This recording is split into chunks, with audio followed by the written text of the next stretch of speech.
left, right. Yo, what is up, friends of me? Thank you for joining this episode. This is a very cool episode. We have Natalie Byrom on. She was the attack company commander in Afghanistan 2017 to 2018. Today we're talking about Afghanistan. There's a lot going down in Afghanistan now that we have removed the troops. We're getting into some of the details. Remember, this has been a war that's been going on for over 2 decades. So there's a lot of stuff you might not know about, probably a lot of stuff you've forgotten about. So listen, let me know what you think. Let me know what your opinion on the entire matter is. I'm super curious. Don't forget to throw it in the comments, like the podcast, and if you have not already, subscribe. I would truly appreciate that. We all would. And thank you again to Natalie for joining. See you guys on the other side. This is SipTalk. Grab a drink and enjoy. Crisis film.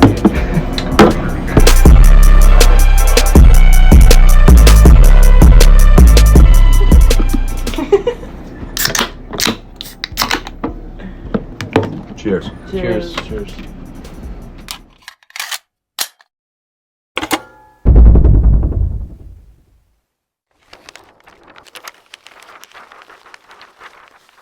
So let me get rolling, guys. We'll do a quick intro in a minute, but this is Sip Talk episode 127. My name is Justin Giulio from my basement in New Jersey. I'm joined by James, the Bosnier Boswell, out of Charleston, South Carolina. James is a philosopher, an accountant, a professional referee, and a professional bartender. And I'm joined below by Natalie Byrom. Natalie, your official title is attack company commander, and you were in Afghanistan 2017 to 2018. Is that correct?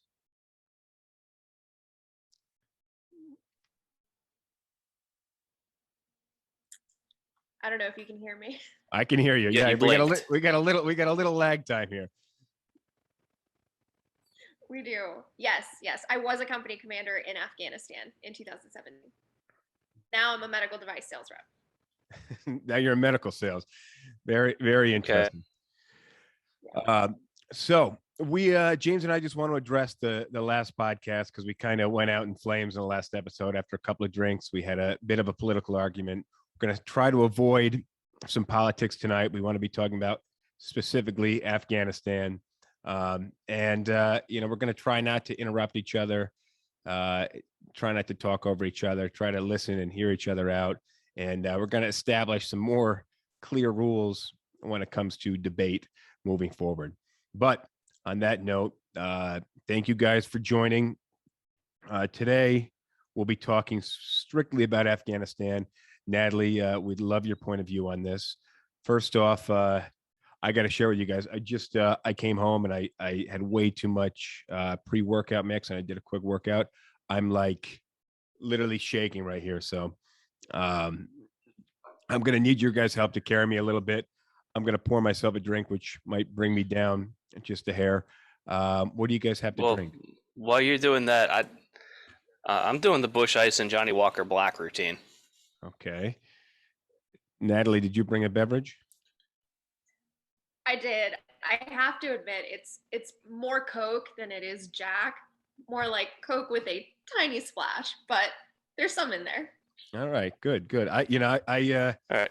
I figured, Natalie, since we had you here, I try to, be very American here. I got my American USA Olympic sweatshirt on, and I'm making a drink that I thought felt very American, which was cherry vodka and Diet Coke.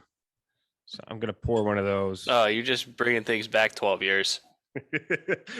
So let's get started. Natalie, we met like 11, 12 years ago? Yeah, 2009. And we worked in the mall together. We did. Yeah, you actually recruited me to Hollister. I don't know if you remember that, but I was shopping there on Black Friday, and you were like, you should apply. I was like, okay. So I immediately applied that day. Oh, you applied that day. That was a fun job. I thought, it was a pretty cool work environment. But I think the brand has changed a little bit, unfortunately, over the last decade. Maybe unfortunately, I don't know. It depends on the perspective there. But all of us lived in Charleston, And Natalie, where are you now? I'm in Atlanta, Georgia. You're in Atlanta. Okay. So I want to get a better idea of an understanding of what's happened in Afghanistan. Obviously, we spent the last 20 plus years there. And either one of you guys want to jump in and kind of summarize what's happening? Well, I wanted to start by asking Natalie this question because she's going to have the best perspective, which is when Biden announced his plans to withdraw from Afghanistan a couple months ago, and then everything that's happened since, especially in the last week, I just want to know what your thoughts were, like when we announced that we were leaving, and then what's happened since. Like, what's your overall impression? How do you feel about it since you were there? That's a really loaded question. So I'll take. I felt it was pretty open. No, it is. It's just there's a lot of layers to it. I personally support a withdrawal. Having been in Afghanistan and seeing the environment myself, I saw that the war we were there for was a generational war.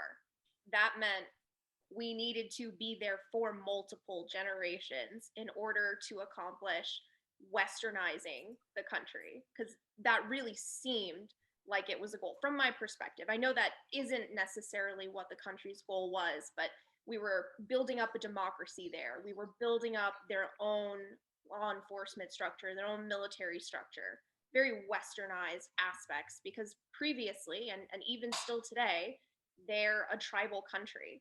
So I understood that to stay there was to be there for multiple generations, and I didn't necessarily think that was what we needed to do. So in terms of leaving Afghanistan, I was fully supportive, whether President Trump announced it or President Biden. I was fully supportive of US forces withdrawing. I assumed that that withdrawal meant that we would withdraw personnel and equipment, and that we would eliminate our footprint that was there. That's not what happened. Okay. We left millions, billions in equipment behind. That's weapons, equipment that the Taliban can use against its own population. So going from the announcement of we're going to withdraw, I'm happy about that, to, oh my gosh, look at what we left behind that can be used against the population. That's pretty devastating. Can I ask this question? Because I have a conception here, but you can probably correct it. Because I thought that, like, if we go to war somewhere, we're obviously going to fly in and ship in all the supplies that we need there. But then, like, once the war is over, I thought that it was actually generally policy that we just kind of left that stuff behind. I thought that was kind of normal practice. There's always something that's left behind, right? And I'm really not 100% sure what is standard practice. I know in terms of buildings, if we've built any infrastructure, we might leave those behind, but pretty hard to take it with you. Yeah, I mean, like secret level equipment, drones, up-armored Humvees. If we leave something behind, generally speaking, we destroy it. Like, especially an aircraft. If an aircraft were to crash in a country for any reason, we don't just leave it in its crash form there. We make sure it's fully destroyed, or we try to remove it to another location. Like, there's secret equipment, generally speaking. Like it might be a chip in a drone, or a chip somewhere in a computer that you really need to zeroize. I don't know what level was left behind there, but I mean, these are items that you don't want in the hands of any sort of like oppressive authority. So I got a question for you, and really what prompted me to, yesterday I was looking for a couple of people to join, and I really wanted to be talking about Afghanistan this week, and I saw your post, which was multi-pages. There's multiple pages. There was I think you did a very good job in painting a picture that somebody who wasn't very familiar with the situation could understand. Could you share a little bit about what you posted? And if you want to read it, or whatever you got off the top of your head, and then a little bit about what it was like for you when you were there, because a lot of people, this is a 2+ decade war which is an insane amount of time to be at war. And, you know, your thoughts on winning this war was it needed to be literally at least double the length if it was something that we were going to continue it and strive to win. So I'm curious what it was like being over there, and if you could share a little bit about what you had posted yesterday, because I think that's really important.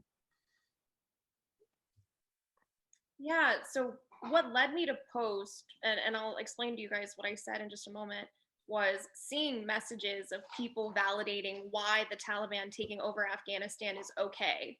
Because they're a new Taliban, they're a nice, kind Taliban, and they're not what they once were. Well, I was in Afghanistan in 2017 and 2018, and what I saw was extremely disturbing.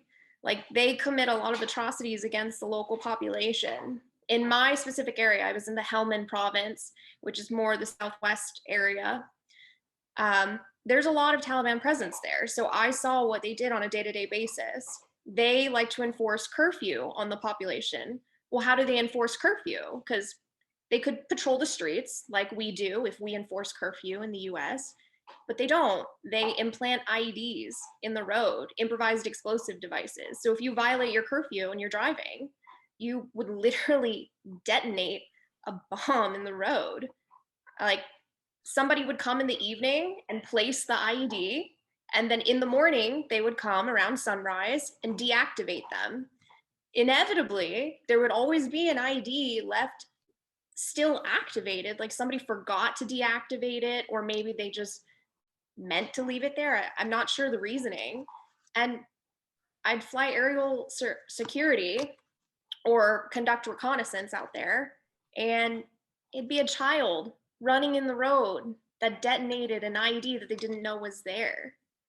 Or if you aren't local to the area and you happen to be driving your car through there, like, how much fear would you live in? Not knowing that wherever you step, there might be an IED. I mean, like, think of the rice paddy fields in Vietnam, all the areas that are farmed.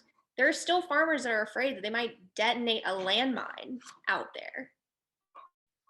So it's, I mean, I personally would live in complete fear of driving if that were me. But you must have been on the roads at some point, right? No, so I flew helicopters. So I fly the attack platform, the AH-64 Apache. So my primary mission while I was out there, like, we are the gunships, but my primary mission was reconnaissance. So getting everything from an aerial perspective. And that's what I saw from the air. That's wild. Like, same method control for people, right? How do you keep people in fear? Well, you inspect them constantly. So what would the Taliban do? They would set up checkpoints randomly along the road. You'd never know when they'd be set up. There was no set location or set time that they would happen. Similar to they would set up multiple people at a time. Similar to how we have like sobriety checks or checkpoints. Yeah. Okay. Probably a little less friendly. Yes.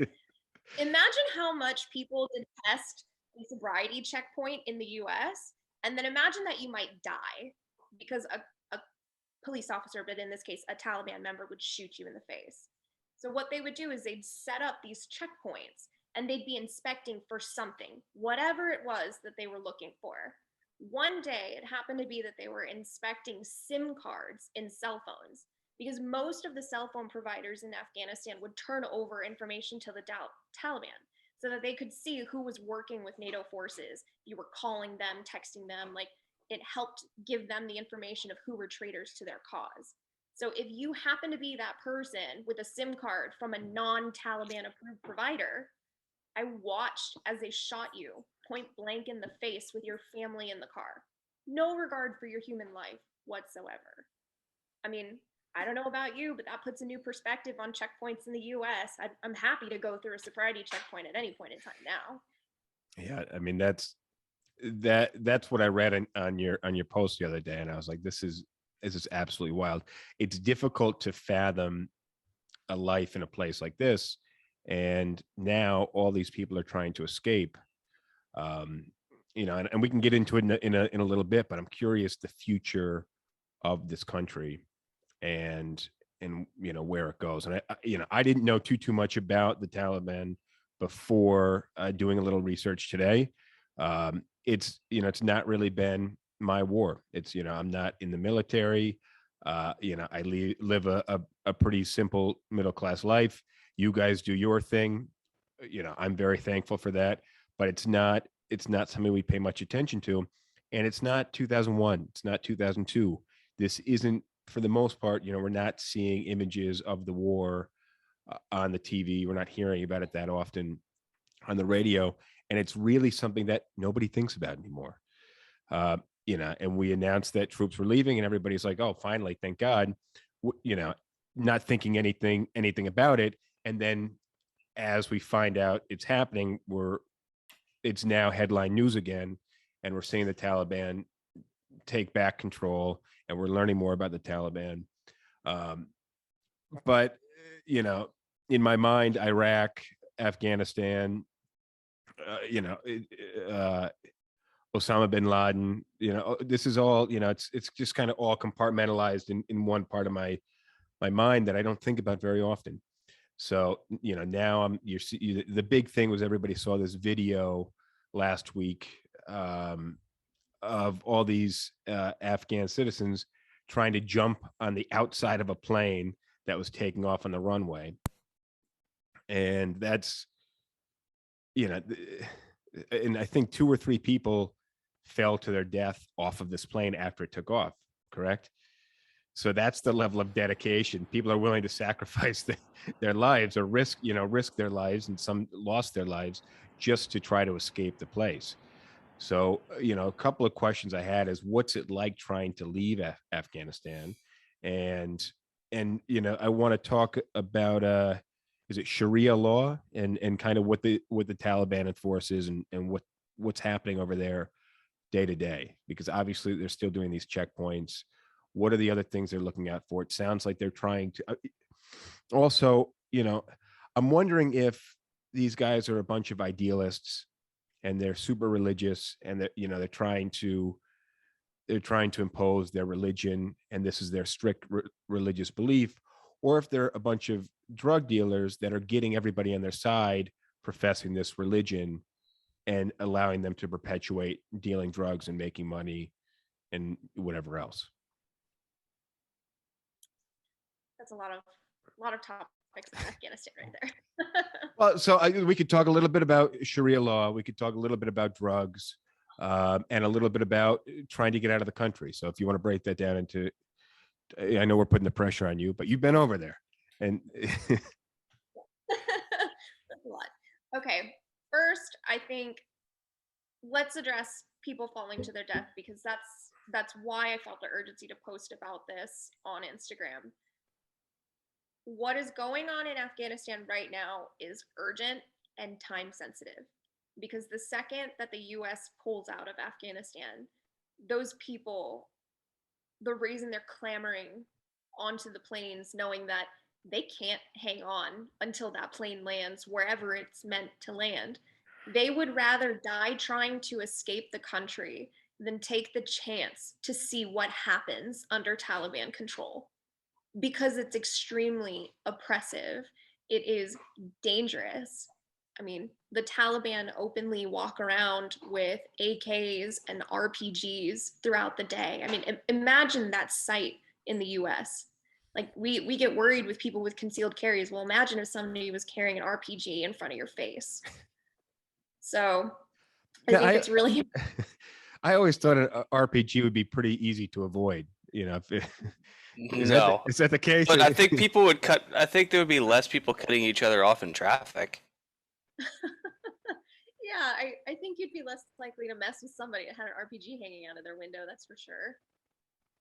Yeah, but you're also, living in fear, and not just fear, but almost dread on a day-to-day basis it's a lot of stress. Yes. So Definitely. So do you know much about Sharia law? What I know about Sharia law is that it can be brutal in its enforcement. The way that I've been taught to think about it is, if you commit a crime, they'll cut your hand off. If you, I don't know, it's just very brutal. I almost think of it as like eye for an eye, but Sharia law is not something that I really had to focus on or learn while I was in Afghanistan. It's been a while since I've really revisited it. Okay. Well, Let me ask you this question, because you touched on this earlier about the intent of trying to introduce Western values and democracy to Afghanistan, and how you feel like, even though 20 years is a long time, that wasn't enough. Am I stating your opinion correctly? Yes. So I've read a bunch of articles about this that basically talked about how the way that people in Afghanistan have lived for pretty much ever is just not conducive to the goals that we espoused, of that you have people that have never been educated because the government doesn't provide education to a large majority of the people.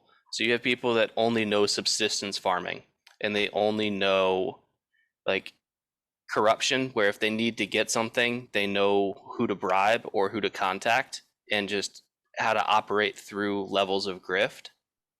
And these ideals of education and democracy are just so completely foreign to them that adopting them isn't really realistic.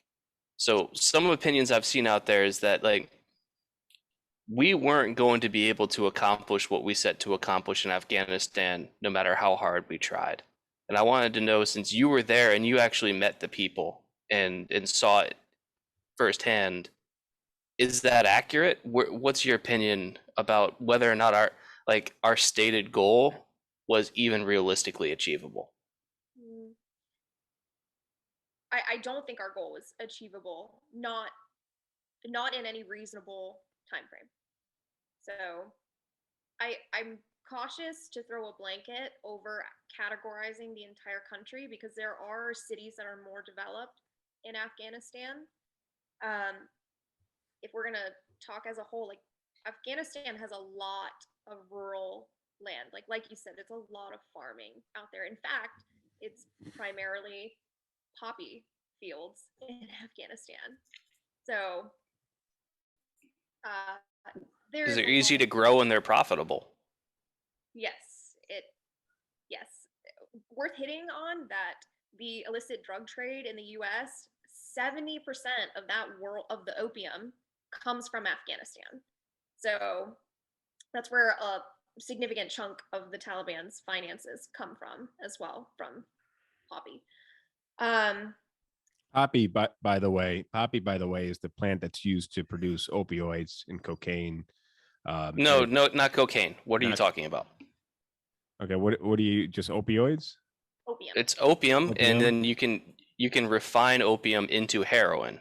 Okay, so you can't get like hydrocodone or those from opium plant, from poppy plant. Poppy plant leads to opium. You can get opium into morphine, and you get morphine into heroin. That's the trajectory. Okay, but basically they have these poppy fields and they're using them to produce and then distribute drugs throughout the world. And you said 70% of the drugs in the US come from Afghanistan?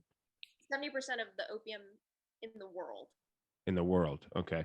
And for anybody who's just joining us, we're joined by Natalie Byrom, who, let me make sure I'm hitting your title correctly, was attack company commander in Afghanistan from 2017 to 2018.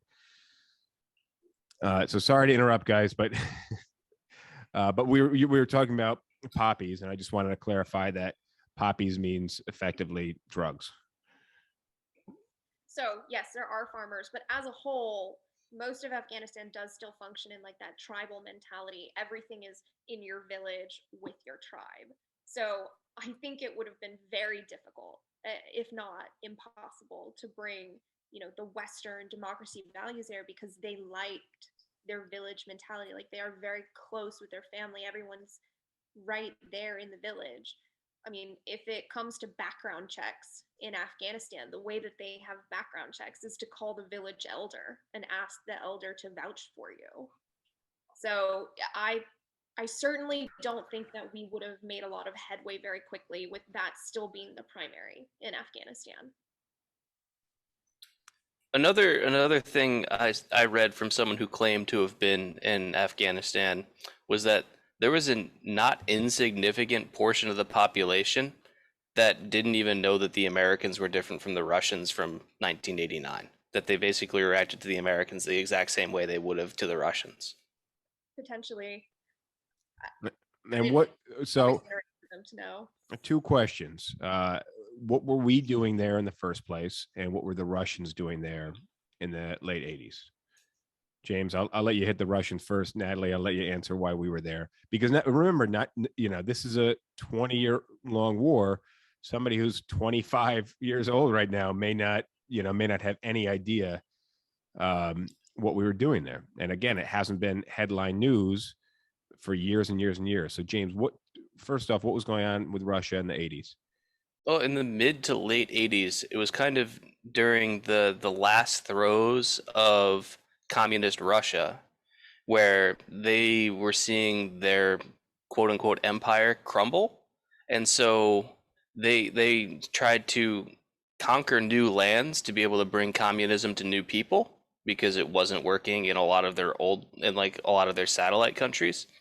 And so they saw Afghanistan as a land that offered the promise of a new population susceptible to communism. And so, in much the same way that we went into Afghanistan to topple a regime and install our version of the right government for the people, well, the Russians tried that, but 15, 20 years before we did, where their version was communism, ours was democracy.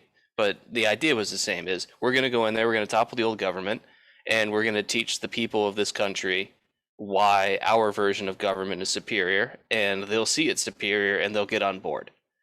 And the Russian occupation of Afghanistan, well, shorter than ours, ended in similar fashion. Okay.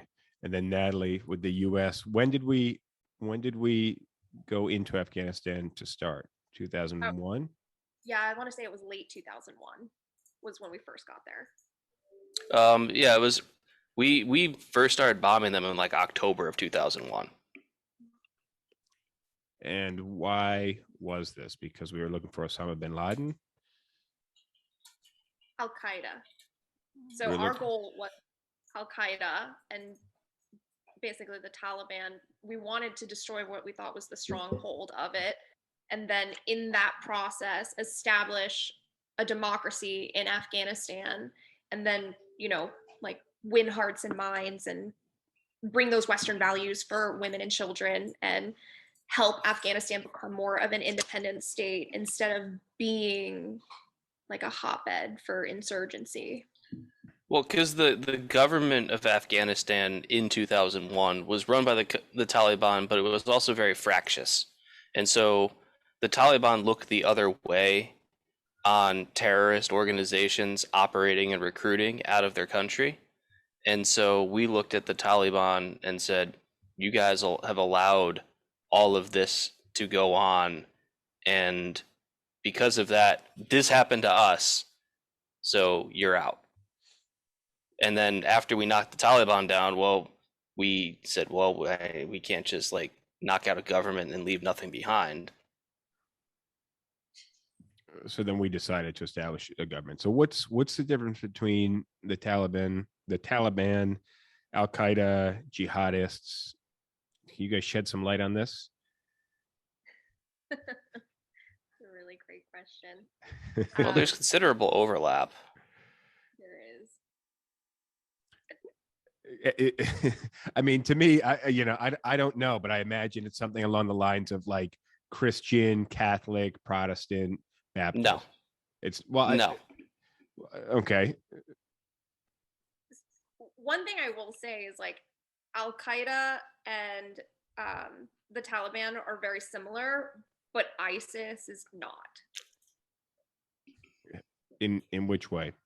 Like ISIS was basically rejected by Al-Qaeda and the Taliban because they are an extreme. They're even more brutal. You've seen it. You've seen probably. Somehow they were too extreme. Yes, they were rejected by the group for being so extreme and turning on Muslims and killing Muslims as well.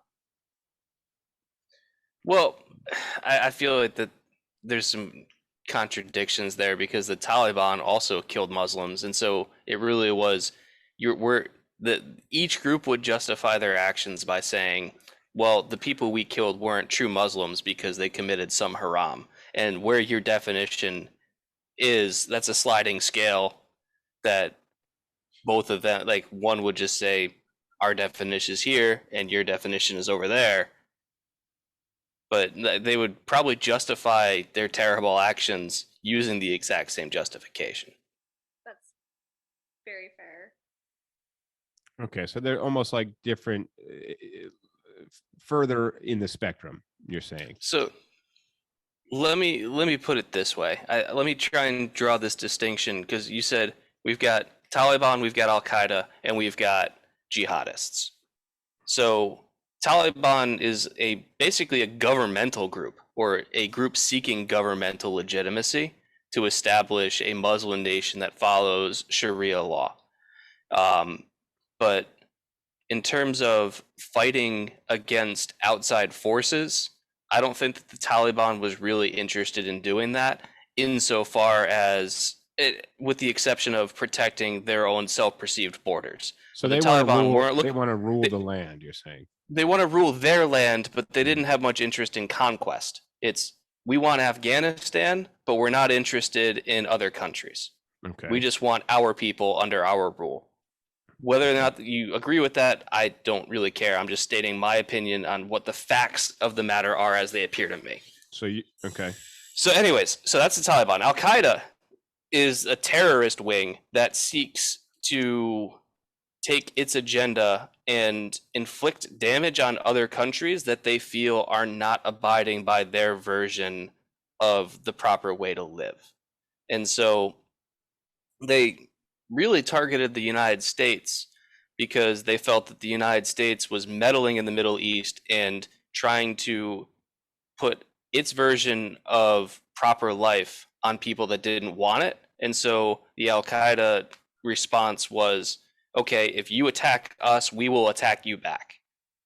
So that's where they differ from the Taliban, is that the Taliban didn't really attack us.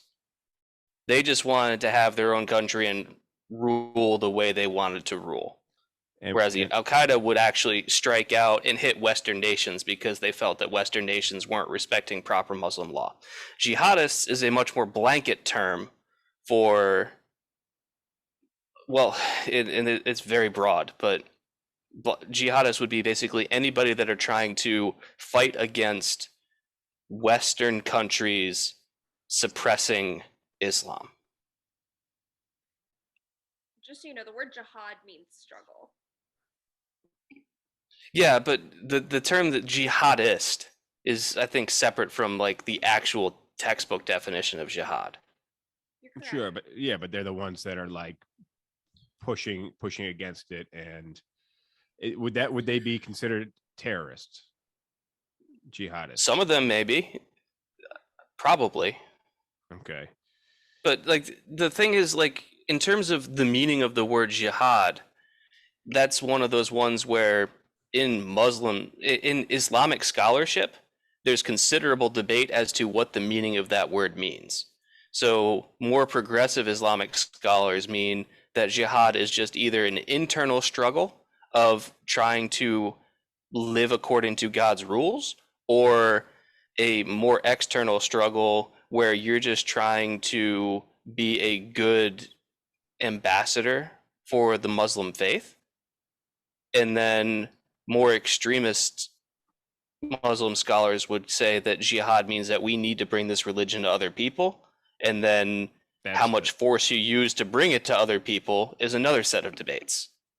Okay. So it's a wide. So the word itself is really up to interpretation, and it's been used primarily for the most extreme members.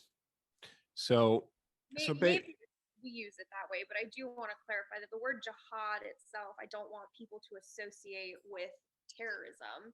Like, jihad is a word in Islam that does not mean someone's going to walk up behind you and inflict pain on you in any sort of way. I think that's really important to explain as well. Adding the suffix "ist" on it changes the meaning a little bit. But yeah, I mean.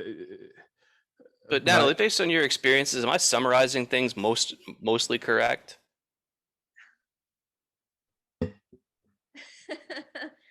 I'm not going to say yes and I'm not going to say no. I'm going to say that I have heard many different explanations in many different ways, and it totally depends on where it comes from.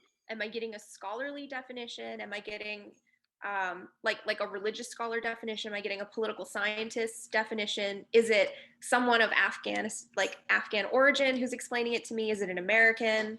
So I think there's a lot of different perspectives on how these organizations are explained and viewed. So I think Okay. adding the perspective on things, is really kind of, I think whoever's perspective on it is depends on who you're talking to, and depends on who's talking.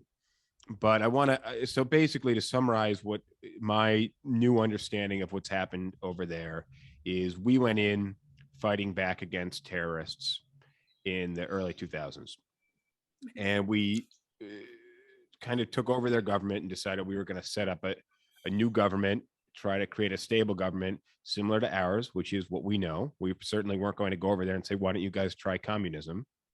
Okay, because it doesn't work. So we said, well, this works for us. It can work for you.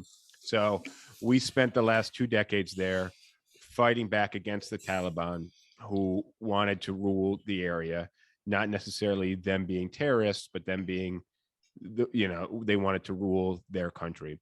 And we set up a government, a relatively fickle government, as it come to find out.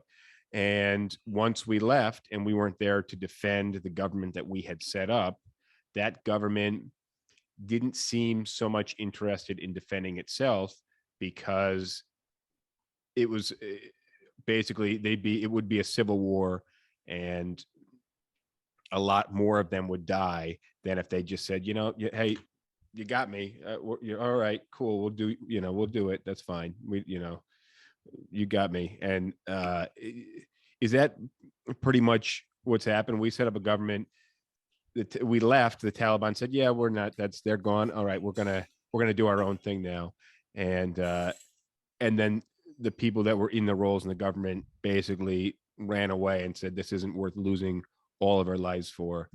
And we may not even be able to fight back. Yeah, I mean, that looks like that's what's happening, right? Like, based on what you see in images and videos, based on probably a lot of the articles that you're reading, what you're missing out of that context, because we're looking at it as, oh, the Afghans didn't even want to fight for their own country. Why do we care if they don't want to fight after everything that we've put in? Let's go back to, how were they recruiting people into their police, into their military, even into their government? How was who? How was, like, Afghanistan recruiting people into? Once we set up the government there, you're saying?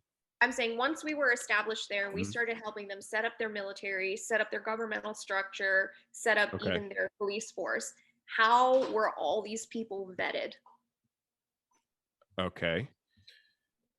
Again, I go what back. I want to know the answer to this question, because you ask a great question. Yeah, again, it's a tribal country. How do you vet people that don't have an established social security system where you can just drop them into a computer and see what they've been doing for the last 10 years? You can't do that. You call their village elder and you ask the village elder if they can vouch for them. If that elder is bought out or afraid of the Taliban in any way, do you think that they're not going to vouch for a person who's in the Taliban to join that force? Like, do you really think that we weren't infiltrated from the very beginning by the Taliban? I think, have you, and I really have not, but have you watched the Homeland series? I have not. Yeah. I think I've seen Well- like 2 episodes, but there's a lot of like kind of covert ops going on and traitors and double hold on, agents. because she touched on something that I think is really important, and this is a blind spot in the Americans' perspective. And I want Natalie to tell me whether I'm right or wrong on this one too. But like, corruption in the United States is actually relatively low compared to a lot of other countries. In Huh? I said, in my opinion, yeah, I agree with you. Yeah, I And think so- we're all in agreement there. And so what she's describing is that, like, we might understand that Afghanistan is corrupt to a degree, but for her to point out that, like, if you've got to recruit for the Afghan army or Afghan National Police, well, how do you vet them? She just explained. And if the person that they were relying on to vet has been corrupted because of threats of violence or of money, well, that's just something that we don't expect to happen, because that's like corruption level 2 or level 3. And we're looking for corruption level 1. And we can, like, it's just because we don't experience that level of corruption in this country, it's hard for us to know how to look for it in others. I agree with that. So go ahead. No, go ahead. Well, I think a lot what you just said is a lot of people are like, oh, well, they didn't even want to fight for their own country. But I don't think that's necessarily the case. I'm sure there were, some people that were very passionate about what was going on. But when it comes to having your whole family killed, if you hold your ground, that's probably not something you're going to want to hold your ground with. And you're just going to say, all right, we'll just do it your way, because you don't stand a chance. And not only do you not stand a chance to get your way, it's not like they're just going to say, okay, you go home and you can't have this job in government anymore. They're going to shoot you in the face and go to your house and kill all of your family. That's pretty accurate, correct?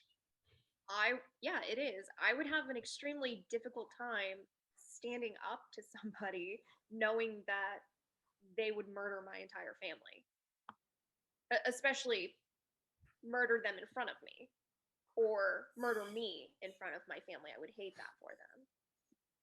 But I mean, they're infiltrated from the inside.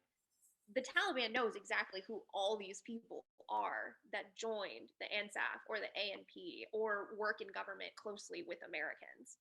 So you're not really safe in any form. Your identity isn't protected in here. So as soon as the U.S. pulled out, what did we expect to happen? Like, these people then turned in towards the people that they had been, covertly working aside for the Taliban. Like, it's just a level of I could never imagine having to be going through. Yeah, and I think a lot of people here couldn't fathom at all what it's like living in a country like this.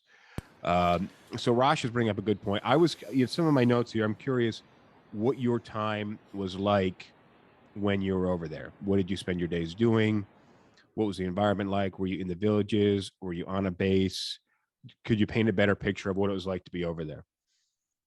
Yeah, so when I was in Afghanistan, I was on a base really out in the middle of the desert. The nearest city was, it was about 2 miles away, but out in the desert, it's kind of hard to see anything from where you are, just expansive sand. But I didn't get to interact with the locals at all, but I did get to interact with any of the ANSAF forces, which are the military forces for the Afghanistan government. And if they would stop through my base, I would get to see them. Or on a few incidences, I was able to go to what we call an expeditionary operation. So I was able to go to another base in order to try and help secure the city. And I would get to see the local forces there and speak to them about their experiences. And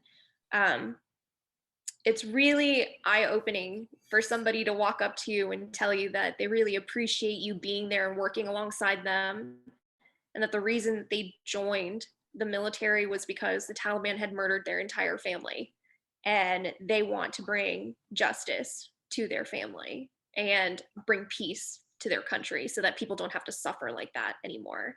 That's the kind of stuff that haunts you because you don't imagine that happening in America. But in terms of like villagers, I did not really interact with villagers. And what's it like on a day-to-day basis? You know, it's Monday morning, 8 o'clock in the morning. I don't know when you guys wake up, probably earlier than that. Yeah. Do you have duties that you have to do over there, or you just kind of hang out and hang out in the dust? You certainly spent a lot of time hanging out in the dust, no matter what it was you were doing. So I was a company commander when I was over there, which meant I managed about 50 soldiers. So whatever time I would wake up, it would depend on if I was on day shift, mid shift, or night shift. I'd wake up and then I would go and get an intelligence briefing for the day. So whatever intel we had that was relevant to any missions we were. My specific mission as a pilot was quick reaction force. So if anything occurred in my area, then the Marines would call and they'd ask us to launch, and I needed to be able to launch within 15 minutes. Like that was our goal, 15-minute launch. So I'd wake up, get my intel brief, go pre-flight my helicopter, make sure it's all set for the day. And then as long as it's all set, go back inside and then do whatever admin I had to do in terms of managing 50 soldiers. And then if the Marines called and were like, it's time to go, then I would get in the helicopter. They'd send me a grid, tell me where to go. We'd go there and then we'd get eyes on the area and just develop whatever situation it was. If they just needed us to take a look at a certain area, hey, there's a checkpoint that just went up, why don't you go check it out? Or, hey, the ANSAF forces are getting attacked right now. We have no idea where it's coming from. Will you please go provide overhead security and develop the situation? We'd go provide overhead. It's kind of funny how once Apaches are in the area, no one seems to be shooting at anyone anymore. So sometimes our presence just kind of kept the guys on the ground safe. So they preferred to only go out there with us, but obviously we couldn't be in the air all the time. How long can you be in the air? I don't know I know a gas tank on a boat is considerably more expensive to fill than a gas tank in a car. How long can you be in the air, and what's a fuel tank look like? We typically about 3 hours. We can go a little bit more than that, but typically we were in the air for about 3 hours, but we overlapped. So if ever there was a handoff that needed to happen, another team would just come right on so that there was never a gap in station time. So if they needed support from the air, they'd had it. So I'm in Jersey now. You know, I was in South Carolina for a little while, but I grew up in New York. In New York, you fill up your own gas. Moving to Jersey, it's illegal to pump your own gas. Oh my gosh. It's really weird. You just got to pull up, you hand the guy the cash or the card. You're not supposed to get out of the car. I don't know exactly the laws on it, but I just know you're not supposed to get out. Did you have to fill up the helicopters? Did you have to pump your own gas? I did not. No, we have fuelers in the military that fuel our aircraft. Okay. And is it diesel or is it 93 octane? What's you familiar with that, or that just? It's JP8. It's what? It's JP8. JP8. Okay, and we can't get that around here. We have a joke that we use farm grade diesel. I just got back from a training exercise where we were accidentally given some pretty crappy diesel fuel in our aircraft, but we fixed it. So you're still in like reserves? I in the National Guard, but I'm at the end of that time now. Let me ask you this question. From the people that you met in the Afghan army, and given where things are right now in the country, what's their situation? What's the future for the people that were actually in the Afghan army? What happens to them? Honestly, I don't know. And that's why I felt so passionate about posting on Instagram. There are a lot of people who functioned as our interpreters and worked very closely with the United States in the entirety of the time that we were there. I mean, when I started doing some research and going down some rabbit holes, I found out that there were people that had visas that were waiting for approval for over a decade to come here. People who fought alongside us from the very beginning. And that just killed me. And then to think about a lot of the men and women who worked very closely, who kept my friends safe in recent years, they're dead now. Like, as soon as we pulled out of certain areas of Afghanistan, the Taliban went to their home and killed them and their families immediately. Some of them, their families were spared, but they're dead. And I don't know the answer for those that are still alive. That's why this is time sensitive. That's why Americans need to call their representatives, their congressmen and their congresswomen, email the president, email the vice president, and say that you're pissed and you need action now. So I'm largely in agreement with you here, but I want you to be a little more specific about what you think we owe these people. I think that the people that supported us, that we looked in the eyes and said, you support us and we will protect you, need to be protected. And in what way? What can Yeah. we, and I imagine that basically if anybody helped out the US, any translators, anybody who were formerly in government or were in the military, basically all have, and they're not in the military, they're not protected by US soldiers. They all have targets on their back and on their forehead right now. So what do we do to protect them? Yeah. So great. Not everybody that joined the military in Afghanistan was looked at by us and told like, hey, we're going to protect you. The whole point of the military was to teach them the skills to be self-sufficient, and or our interaction with them was to train them, to give them what they needed to be able to support their own country. But there are people in there, and I couldn't tell you all of them, but for certain, the interpreters that worked with us, for certain, the ones that we trained directly in order to have them train their own forces, we said, we will protect you. You have my back. I will have yours. Like those are. So for those people, they should be given visas to the United States. Yeah, I believe that if we looked somebody in the eye and said, if you do this with us, we will protect you, they need to be protected. I think it's complete BS if we let them die. You know, Look, I agree with you. I'm just looking to, I want to make sure that like the things that you're saying or we're saying are clear to the people that are listening to us. Yeah. So, you know, we also have a lot of allies around the area, and, you know, they could be doing things too, or, you know, opening their borders or helping provide passage outside of the country. Yeah, I imagine it's got to be very difficult to escape the country with the IEDs and, you know, with these people that are basically, you know, living in the hills and With what money? well, that's my point, is that we, you know, we need to get, it sounds like we might need to put some more troops in there to try to establish some type of protection and extraction or something. That's not going to happen. But something, you know, we either take no action or, you know, what are the possible things that we can do? You know, we left, we're out of there. So it's not like we can talk, you know, that we don't have a government, a democratic government that has money, you know, or the ability to really do anything over there. This is where I think it really shifts from the military perspective into a global humanitarian lens.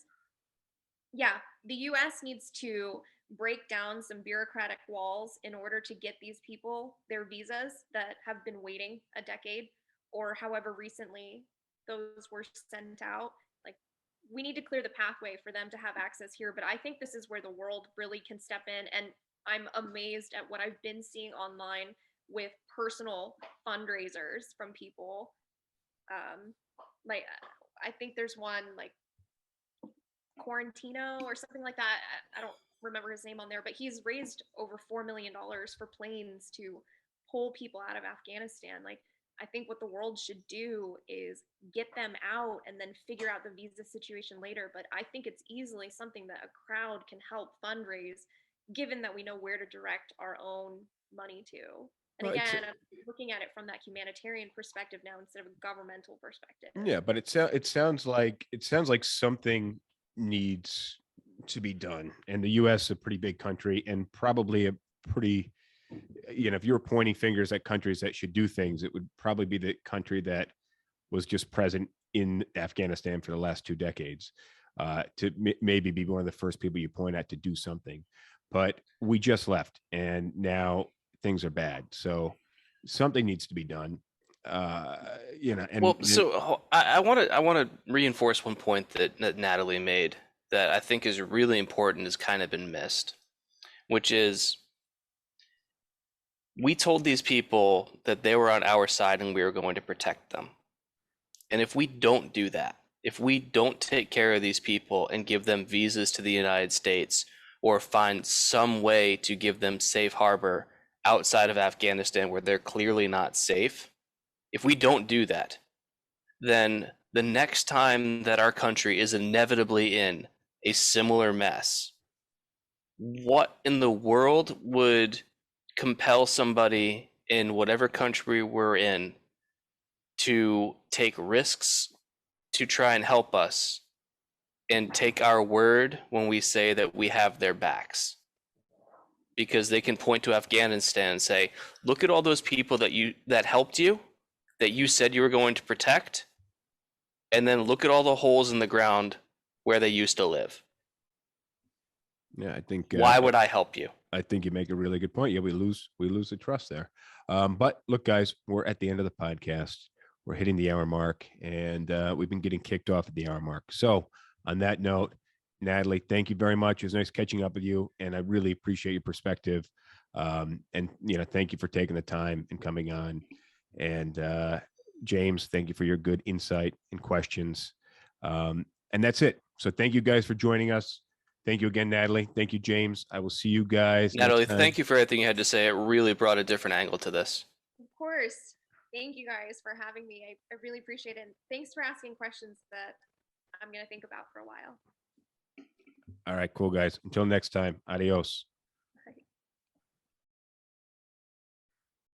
All right, that concludes this episode. What did you think? Some of the facts we were trying to get them right, but if we missed anything, or if you wanted to share your opinion, please let us know. And you made it this far into the podcast, so if you have not already subscribed, please do so. Make sure you like the podcast, rate it 5 stars. And if you're not happy with it, let me know what you'd like to see change. I'd love to keep growing the podcast and making it a better experience all the way around. Thank you again, and I will see you guys next time. I like PBR. I just got priced out of it.